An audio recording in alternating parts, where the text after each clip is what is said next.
Okay. Kasha.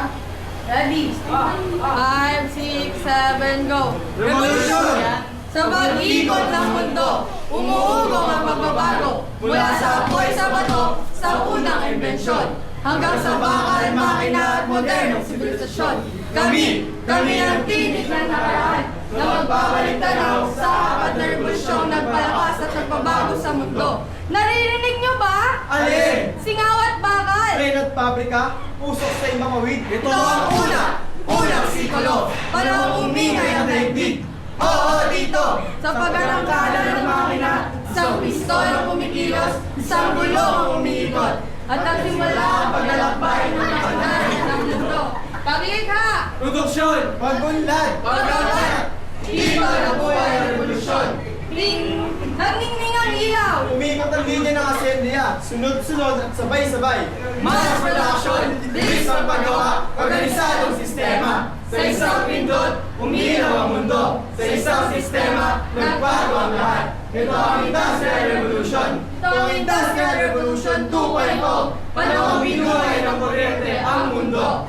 Beep, beep, beep, transistor, circuit, microchip. Nabuhay ang computer! Mula sa analog tungo sa digital, automation, software, electronics, chemical. Nagbago ang paraan ng paggawa, ng pag-iisip, at paggalaw ng mundo. Data, Informasyon! sistema, ito ang 3.0. Panahong binulis at nagpagaan sa buhay ng mundo.